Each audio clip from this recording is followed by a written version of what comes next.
महाराज बलि ने कहा,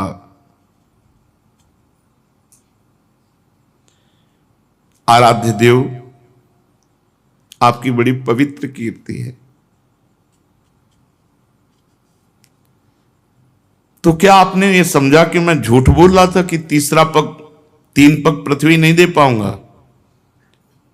ऐसा नहीं है, मैं आपको सत्य बोल रहा हूं और सत्य दिखाऊंगा। आप धोखे में नहीं हैं। 2 पग से हमारी संपत्ति नापी, अब तीसरा पग से मुझे नापो, क्योंकि मैं संपत्ति से अलग हूं, मैं संपत्तिवान था। अब अपना चरण मेरे माथे पे रखो, उसी वामन रूप में नापो मेरे को। 1 पग मैं हूं, क्योंकि भगवान वामन रूप में। मैं झूठ नहीं बोला था, और यह भी नहीं कह रहे कि आपने छल किया है। आपकी पवित्र कीर्ति है। आप मेरी बात को असत्य समझते हैं, ऐसा नहीं, मैं उसे सत्य कर दिखाता हूं। आपको धोखे में नहीं डाला। आप कृपा करके तीसरे पग को मेरे मस्तक पर धार, और ये नरक में जाने का भय किसी और को दिखाओ, हमें नहीं।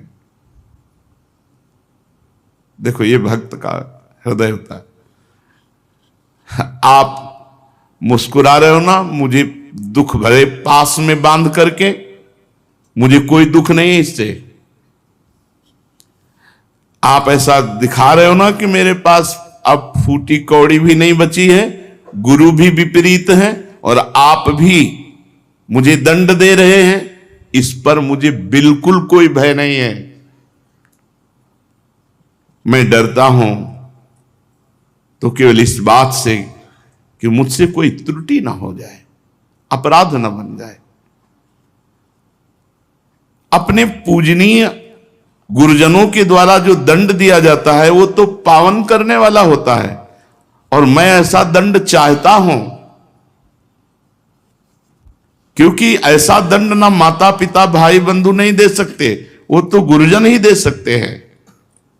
प्रभु, आप छिपे रूप से अवश्य ही हमें श्रेष्ठ शिक्षा दी है।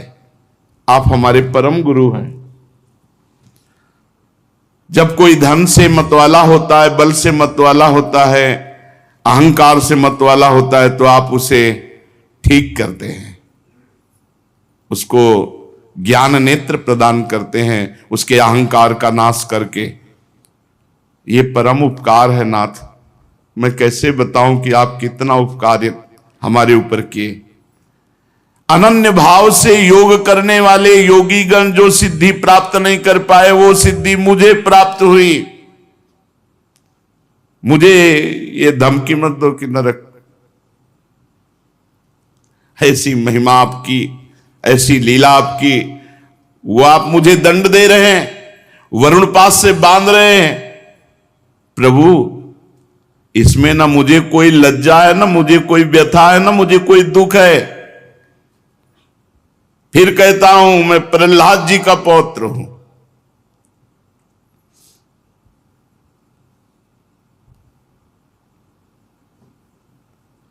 कितना कष्ट दिया गया प्रहलाद जी को, लेकिन अपनी निष्ठा से विचलित नहीं हुए। यही है भक्ति का स्वरूप, यही है कि स्वयं हम जिसकी भक्ति कर रहे हैं वही हमारे विपरीत अगर लीला करने लगे तो भी हमें उनको नहीं छोड़ना। ये बड़ी परिपक्व अवस्था भक्ति की होनी चाहिए। देखो, सब कुछ समर्पित है, अब आपके सिवा कोई है नहीं, और आप ही विपरीत हो, गुरु भी विपरीत हो गए, सब विपरीत हो गए, तो आप कम से कम आप तो विपरीत ना होइए। लेकिन आखिरी हद की बात है कि आप भी विपरीतता दिखा रहे हो। कह रहे हैं तुझे पक्का नरक मिलेगा, और गरुड़ जी से कह के वरुण पास में बंधवा दिया, और कहां तीसरा पग पूरा करेगा। बड़ा दानी बनता है ऐसा। ये जैसे जादूगर की हर चाल को जमूरा जानता है, ऐसे ही भगवान की भक्ति में इतनी सामर्थ्य है कि भगवान की हर चाल को पहले ही भक्त के अंदर भक्ति समझा देती कि ऐसे से ऐसे चलना है। इसीलिए भक्ताधीन भगवान को कहा गया है। भक्ति के भाव में भरकर भगवान अजित को जीत ले, वो भक्ति है। इसलिए भगवान की भक्ति में इतनी सामर्थ्य है कि जो न योगी, न तपस्वी, न ज्ञानी कभी भगवान को अधीन कर नहीं पाए, वो भक्तों के पीछे डोले हैं, भक्तों के पीछे डोले हैं। भक्तन पाछे यो फिरत जीव बछरा संग गाय, भक्ताधीन मनः पूज्य गोपाल शास्त्र नाम। भक्ता अधीन। प्रहलाद जी की मेरे पितामह हैं, सारे जगत में प्रसिद्धि है। किस बात से? कि आपके भक्तों में सर्वश्रेष्ठ है। तो प्रभु मैं उन्हीं का पौत्र हूं। आप चाहे जितना विपरीतता करें, हमारी भक्ति में फर्क नहीं पड़ सकता। ये हमारी भक्ति इतनी पुष्ट होनी चाहिए कि बोले हमारी अब श्रद्धा नहीं रह गई। किस बात की? जहां ऐसी परिस्थिति है कि श्रद्धा नहीं रह जाना चाहिए, वहां देखो भक्ति कैसे। कि ये विनोद भरी बात किसी और को कहो जाकर, क्योंकि डर जाएगा कि तुम्हें नरक मिलेगा। भगवान कह रहे हैं तुम्हें नरक मिलेगा, अब तो पक्का मिलेगा, तो डर जाना चाहिए। भगवान वरुण पास में बांध रहे हैं, भगवान विपरीतता दिखा रहे हैं, लेकिन फिर भी भक्त अपनी स्थिति में है। प्रभु हमने निश्चय कर लिया, शरीर एक न एक न दिन छूटेगा, सब छूटेगा। फिर शरीर के लिए या यश कीर्ति के लिए आपको क्या छोड़ना? आपको पकड़े ये सब छूटेगा। लौकिक दृष्टि से आप कुछ भी कहें, लेकिन अंतर्दृष्टि से आप देखें, अंतर्दृष्टि से प्रभु हिरण्यकश्यप के वंश का हूं,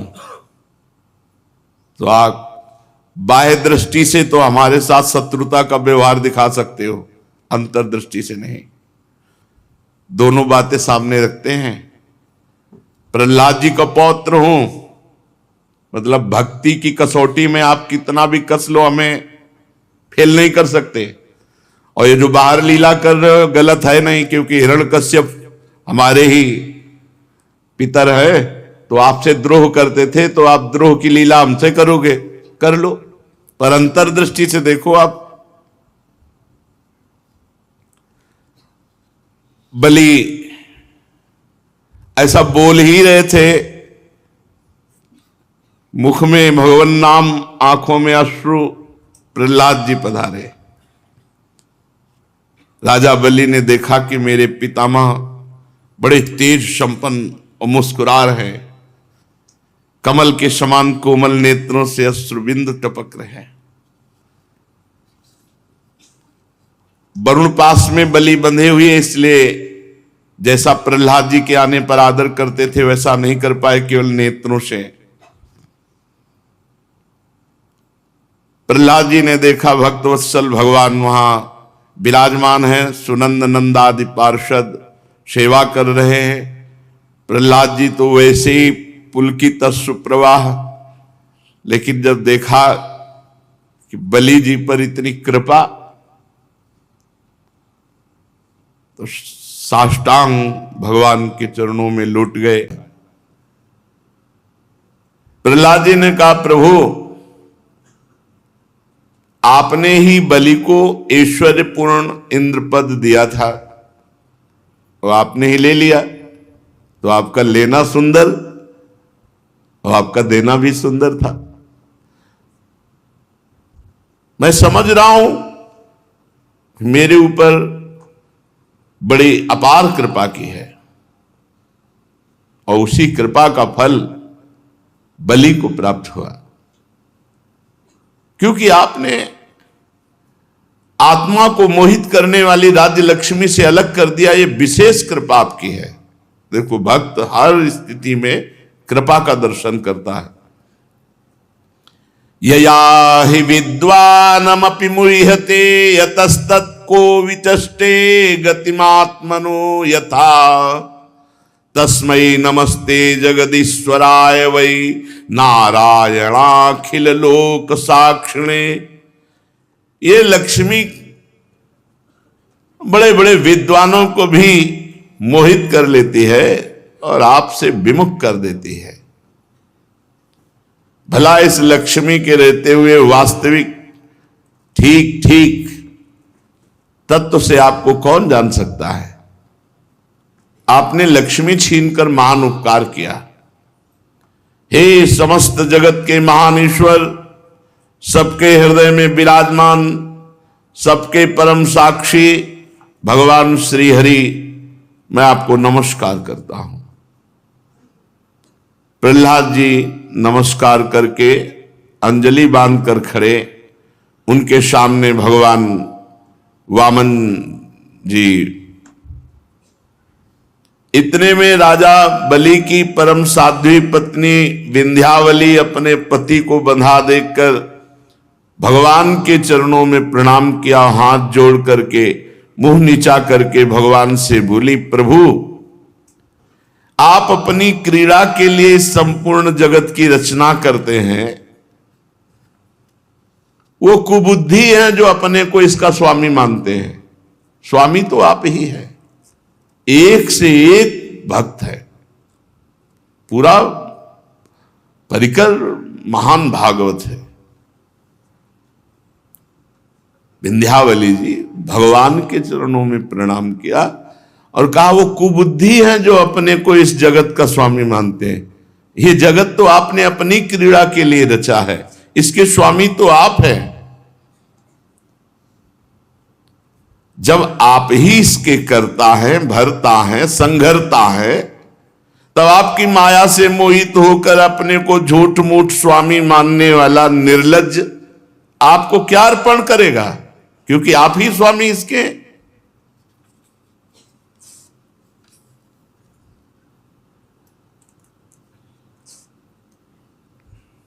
संपूर्ण जगत के जीवन दाता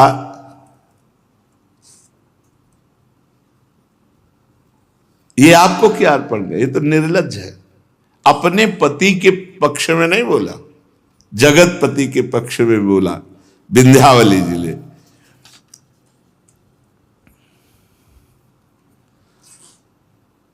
उसी समय श्री भगवान के सामने ब्रह्मा जी प्रकट हुए और ब्रह्मा जी ने कहा, प्रभु बर्दाश्त नहीं हो रहा, क्योंकि जितना बलि ने समर्पण किया उसका फल तो होना चाहिए कुछ और फल कुछ और दे रहे हो प्रभु। उसको बंधन में बांधे हुए हो, वरुण पास में। भूत भावन भूतेश देव देव जगन्मय मुंचैनम हृत सर्वस्वम नायमर्हति निग्रहम। प्रभु प्रभु बिल्कुल ठीक लगे, आप इसे अभी छोड़िए, अभी छोड़िए। जिसने अपना सर्वस्व आपको दे दिया वो दंड का पात्र होता है। अरे प्रभु थोड़ा कुछ आपको समर्पित कर दे तो आप रीझ जाते हो। इसने तो सर्वस्व समर्पित कर दिया, अपनी आत्मा को समर्पित कर दिया, और ऐसा करते समय इसकी बुद्धि स्थिर रही। आप खुद देख रहे हैं, ये धैर्य से च्युत नहीं हुआ। प्रभु जो मनुष्य सच्चे हृदय से एक अंजुलि जल चढ़ा दे, एक दूब चढ़ा दे, दूर्वा दल चढ़ा दे, तो उसको उत्तम गति प्राप्त होती है। और बलि को बंधन, सर्वस्व दे दिया, बंधन, त्रिलोकी का दान करने वाला, ऐसे दुख को कैसे प्राप्त हो सकता है? प्रभु प्रभु बस। भगवान वामन जी मुस्कुरा दिए और कहा कि ब्रह्मन्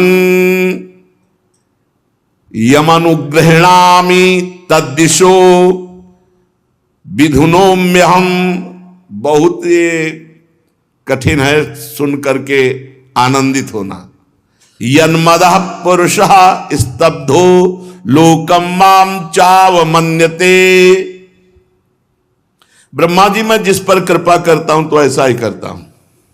चाहिए कृपा, जिस पर कृपा करता हूं ऐसा ही करते। बिल्कुल, खूब आनंद करो, खेलो प्यारे, आपका है सब कुछ है, कैसे भी खेलो, आपका है। जोई जोई प्यारो करे सोई मोहि भावे। भक्ति में समर्पण जितना जोर का होगा उतना ही शीघ्र आनंद में डूबोगे। समर्पण की बात है, केवल समर्पण की बात है। ब्रह्मा जी, मैं जिस पर कृपा करता हूं ऐसा ही करता हूं, उसका सर्वस्व छीन लिया करता हूं, सर्वस्व छीन लिया कर। डर गए होंगे, सब कुछ ले लेंगे, अरे बढ़िया है, ये ले ले, नहीं तो मरने के बाद यही छूट जाएगा। ले लें तो कम से कम अपनी दी हुई वस्तु ले लें। हम तो बेईमानी कर रहे हैं, नहीं दे रहे हैं, ले लेना। प्राण मन तन जो कुछ है उन्हीं ने तो दिया था, कहां से लाए हो? कुछ भी लाए हो क्या? कुछ भी नहीं। तुम्हें जो कुछ मिला है वो प्रभु ने दिया है, और इसी जन्म में वो सब प्रभु को समर्पित हो जाए तो झंझट खत्म हो जाए। हम समर्पित नहीं कर पा रहे तो वो छीन लेते हैं, और उनका छीनना भी बहुत मृदु है, बहुत मंगलमय है, बहुत आनंदमय है।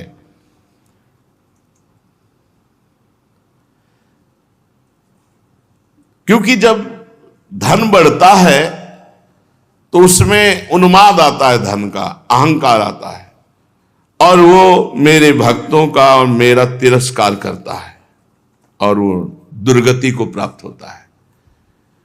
इसीलिए जिस पर मैं कृपा करता हूं,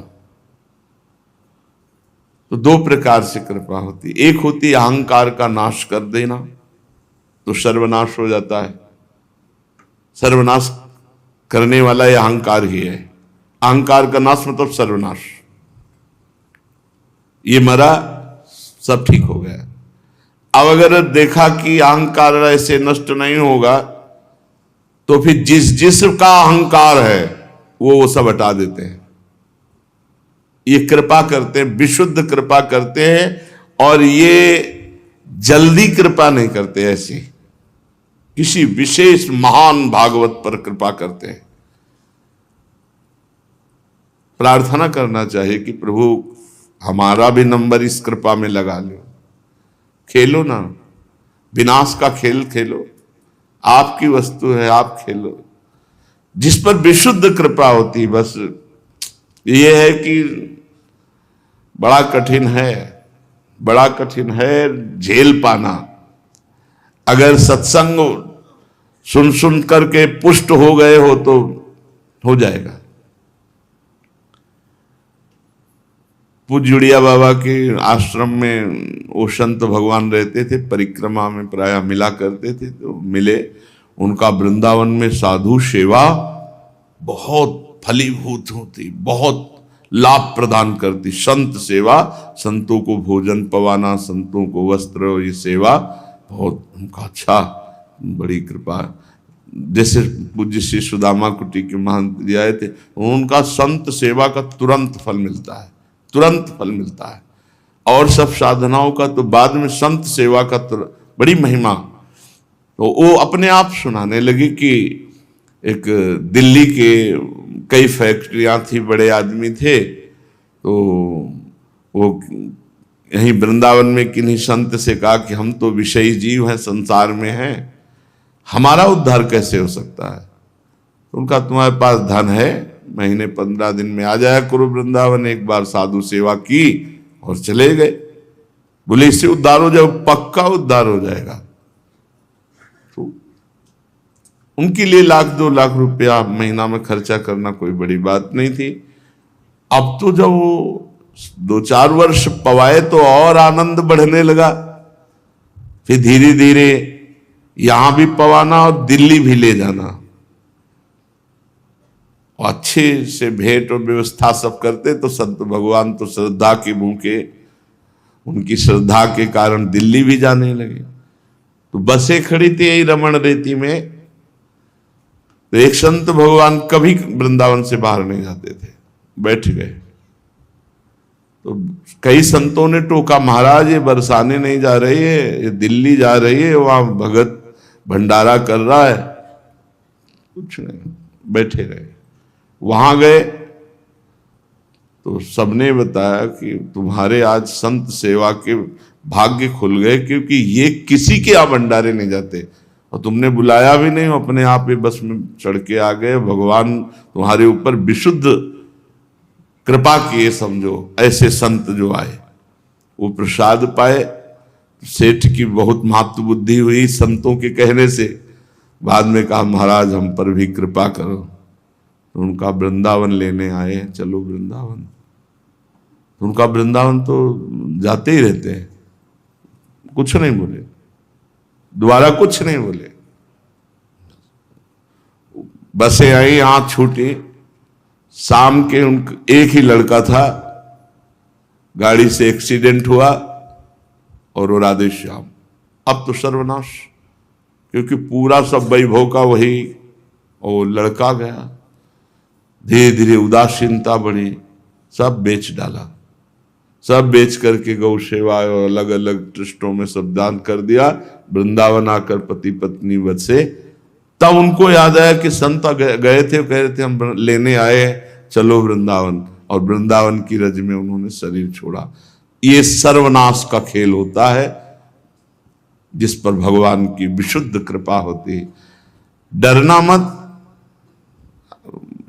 पीएचडी का प्रश्न ककारा पढ़ने वालों के साथ नहीं किया जाता, आप ऐसा मत डरना।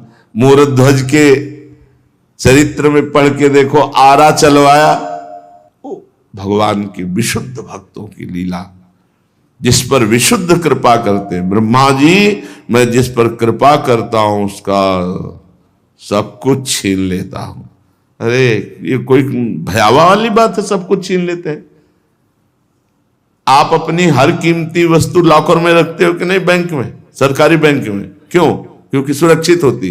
अरे समझो, घुमा के बोल रहे हैं भगवान, मैं पूरी जिम्मेवारी उसकी ले लेता हूं। एक छोटी छोटी वस्तु की भी सर्वस्व, मैं सर्वस्व पर अपना अधिकार कर लेता हूं। फिर जो लॉकर में है वो सुरक्षित है ना, तो जो भगवान को समर्पित हो गई आपकी वस्तु सुरक्षित हो गई। अच्छा, आप सब कुछ ले लो, आप आ जाओ हमारे पास, घाटा हुआ कि मुनाफा हुआ? मुनाफा हुआ।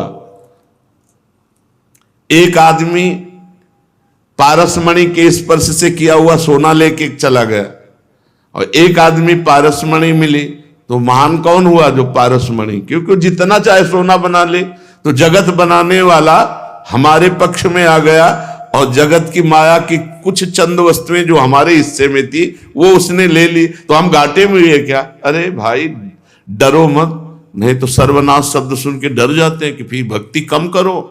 ऐसा नहीं है। चक्रवर्ती सम्राट अम्बरीश जी की भक्ति सर्वश्रेष्ठ, और कौन सा नाश लीला हुई? क्योंकि अहंकार ही नहीं था। जहां अहंकार है उसको नाश करने के लिए भगवान लीला करते हैं। मनुष्य योनि में जन्म लेकर यदि कुलीनता का, कर्म का, अवस्था का, विद्या का, ऐश्वर्य का, धन का घमंड ना हो जाए, तो समझना चाहिए भगवान की बहुत बड़ी कृपा है हमारे ऊपर। घमंड ना हो जाए, नहीं घमंड तो हो ही जाता है। कुलीनता आदि बहुत से ऐसे कारण हैं जो अभिमान और जड़ता आदि उत्पन्न करके मनुष्य को सच्चे कल्याण से वंचित कर देता है। परंतु जो मेरा शरणागत होता है, मैं इनके अहंकार में फंसने नहीं देता। कितनी कृपा है। वो घुमा के बोल रहे इसलिए समझ में नहीं आ रहा है। कितनी कृपा है, जो हम नहीं बच सकते हैं उससे प्रभु हमें बचा रहे हैं। ये बलि, दानव और दैत्य दोनों ही वंशों में अग्रगण्य और उनकी कीर्ति बढ़ाने वाले होगा। इसने आज उस माया पर विजय प्राप्त कर ली जिसे जीतना बड़े बड़े मुनियों के लिए भी कठिन है। देख लो, अब राज से खोल रहे हैं। तुम देख रहे हो, हमने इतना दुख दिया पर ये दुख से मोहित नहीं हुआ। हमने इसका धन छीन लिया, राजपद छीन लिया, गुरु विरोध कर दिए, हमने बांध लिया, भाई बंधु छोड़कर चले गए, ये वरुण पास में पड़ा यातना भोग रहा है। गुरुदेव ने डांटा फटकारा, साप दे दिया, परंतु इस दृढ़ व्रती ने तनिक भी विचलित नहीं हुआ, अपनी प्रतिज्ञा नहीं छोड़ी। मैंने छल भरी बातें की, मैंने छल धर्म का उपदेश किया, परंतु ये अपने भागवत धर्म को नहीं छोड़ा। ये बात आज मैं वो स्थान देता हूं बलि को, जिसे देवराज इंद्र क्या बड़े बड़े देवताओं के लिए भी दुर्लभ है। सावर्ण मनवंतर में ये इंद्र पद पर विराजमान होंगे, तब तक विश्वकर्मा के बनाए हुए शुतल लोक में रहेंगे और वहां मैं सदैव इसी वामन रूप में रहूंगा। ये किसी देवता को थोड़ी मिला है, और मैं हर समय इन पर कृपा दृष्टि का इनको अनुभव कराऊंगा। इसलिए आज के बाद कभी शारीरिक या मानसिक रोग या थकावट, तंद्रा या बाहरी या भीतरी शत्रुओं से कभी बलि पराजित नहीं हो सकते। ये भगवान कह रहे हैं, ये दिया है। कोई भी विघ्न बलि के सामने टिक नहीं सकता। और बलि को संबोधित करते हुए कहा, महाराज इंद्रसेन तुम्हारा कल्याण हो, जाओ निर्भय होकर सुतल लोक में जाओ, देवता भी तुम्हारी कीर्ति का गान करेंगे, बड़े बड़े लोकपाल भी तुम्हारी पूजा करेंगे। जो दैत्य आज के बाद तुम्हारा उल्लंघन, आज्ञा का उल्लंघन करेगा, मेरा सुदर्शन चक्र उसके टुकड़े टुकड़े कर देगा। रावण गया था दिग्विजय करने, मारा एक लात भगवान वामन ने, तो दाहिने अंगूठे के प्रभाव मात्र से न जाने कितने योजन दूर गिरा जाके, वहां प्रवेश नहीं, भगवान वामन विराजमान है। देखो क्या भगवान कह रहे, मैं तुम्हारे अनुचरों की, तुम्हारी भोग सामग्री की, सबकी रक्षा का ठेका आज से मैं लेता हूं। यार ऐसा सौभाग्य, खेलो ना खेलो, करो जो मनाए, एक बार आओ सामने ऐसे बोलो, इसी के लिए तो आराधना उपासना की जाती। क्या बलि जी को मिला है? जो बलि जी को मिला वो किसी को नहीं मिला। भगवान कह रहे हैं, देखो नाशवान वस्तु का भी ठेका ले रहे हैं, तुम्हारी भोग सामग्री को भी कोई विघ्न नहीं पहुंचा सकता। तुम्हारी को तो बात जाने दो, बड़े बड़े लोकपाल आज के बाद तुम्हारी पूजा करेंगे। दूसरों की बात क्या, जो दैत्य तुम्हारी आज्ञा का उल्लंघन करने की सोचेगा, मेरा सुदर्शन चक्र टुकड़े टुकड़े कर देगा। मैं तुम्हारे अनुचरों की, तुम्हारी भोग सामग्री की सब प्रकार से रक्षा करूंगा। वीर बलि, तुम मुझे शुतल लोक में सदा सर्वदा अपने पास इसी वामन रूप में देखोगे। दानों दैत्यों के संसर्ग से तुम्हारा जो कुछ असुर भाव होगा, मेरे संग के प्रभाव से वो सब नष्ट होता रहेगा।